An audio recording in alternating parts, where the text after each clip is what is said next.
Is the honeymoon over for Dan Malloy? Next.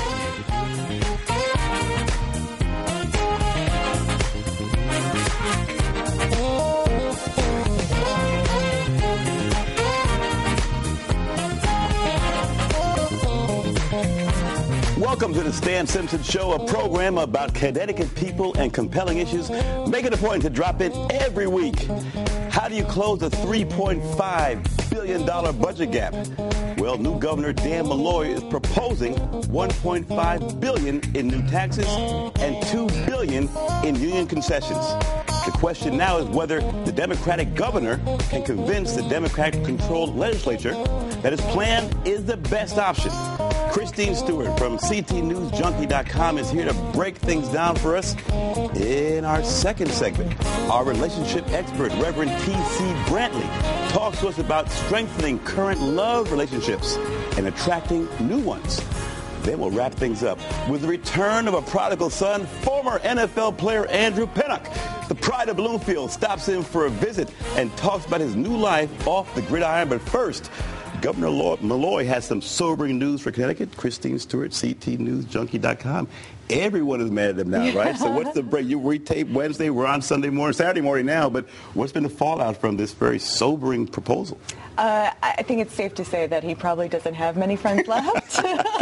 But that's something that he's admitted, that, you know, he was going to be serious and take the state's fiscal issues seriously and close a gap that he really didn't contribute to, and do it in a way that's honest and transparent. That's the challenge now, right? Because what can happen here, if you're not careful, people start blaming you for the problem, even though you're trying to solve the problem. They start saying, well, he caused the problem and he's doing all this bad stuff. He's just trying to solve it. So how do you keep that dynamic going, reminding people that, hey, you're just a messenger. Don't kill the messenger, right? Right.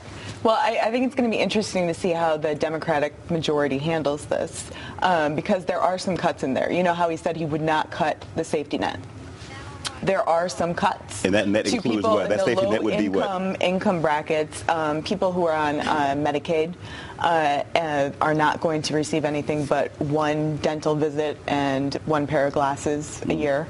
You know, they're going to be asked to make co-pays on some of their visits for some certain things, and those were hard choices the Malloy administration had to make, and I don't think they're going to sit well with Democrats. Who will be the toughest new enemies for him to face right now? Will it be unions? Will it be lawmakers? Who will be the Well, it's interesting because I would say that Chris Donovan would be, House Speaker Chris Donovan would be, his main opponent fighting big some union of these. Guy, right? Big union guy. Big union guy fighting some of this. But it really depends on how absent he is if he decides to run for Congress for Chris Murphy's seat. So, it'll be interesting to see, maybe who steps up and kind of takes over. And also who steps up and has another solution, right? It's one thing to say, hey, we don't like this, we're angry. Okay, well, what's your solution? Right? Because the other option is cutting jobs. And Malloy has said that he's open to solutions from either party as long as they adhere to his principles. Yeah, quick take now. By the way, here is the budget document itself. I don't know how 500 pages.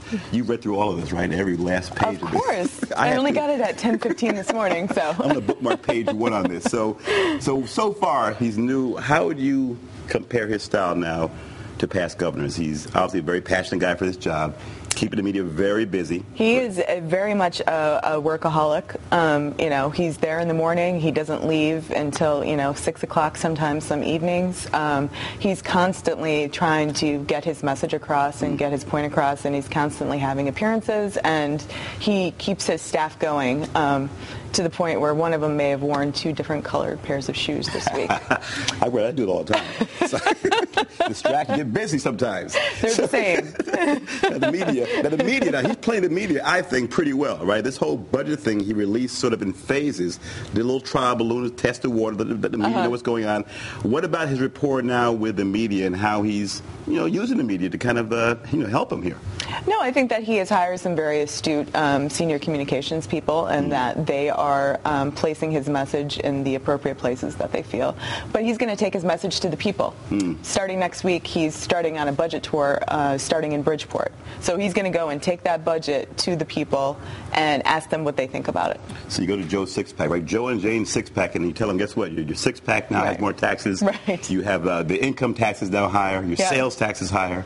Right? You lose your $500 house credit credit. How will that play with Joe? Your haircuts have it. How is that going to play with Joe and Jane's six-pack? I don't think it's going to play very well. I think that the middle class does take a hit in this budget. You see the income levels begin to rise at $56,000 a year. So they're going to get a hit on that. And then we have a 6.35% sales tax on all retail purchases. So everything that we encounter every day, that we experience, that we pay for, shoes, clothing, that kind of stuff, is going to have the 6.35% tax. Pretty soon if you start breathing, they're going to tax you every time you have a breath. They're going to put a little tax on that. That's the revenue. All right, let's take a quick look at Dan Malloy as he talked about the budget proposal. The governor. Without jobs, government's resources will dry up, its programs will become exhausted, and the relief they provide will be temporary and of no lasting effect. Jobs, ladies and gentlemen, represent the light at the end of the budget tunnel. All right, so who's going to like this budget? We talked to all the people who will be against it.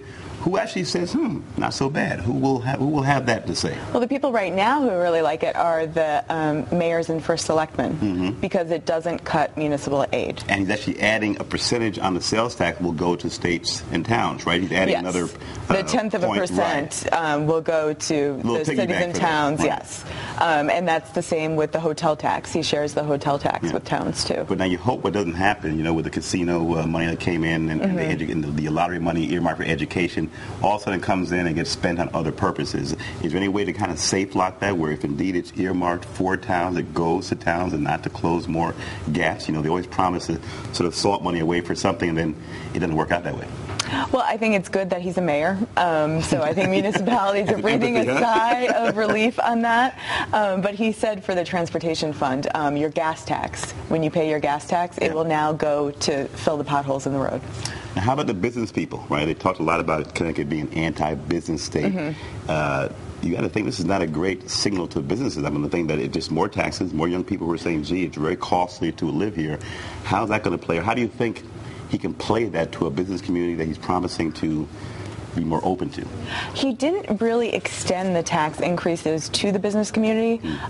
Individuals, taxpayers bear 81% of the burden of the taxes in his budget, and businesses only bear 19%. So he doesn't give them as much of a hit because I think he understands the jobs and the economy are important, but they are a little bit concerned about a few of the proposals. Yeah. How about now the government employees, the consolidation plans he has? He's going to consolidate a bunch of agencies or plans to do that.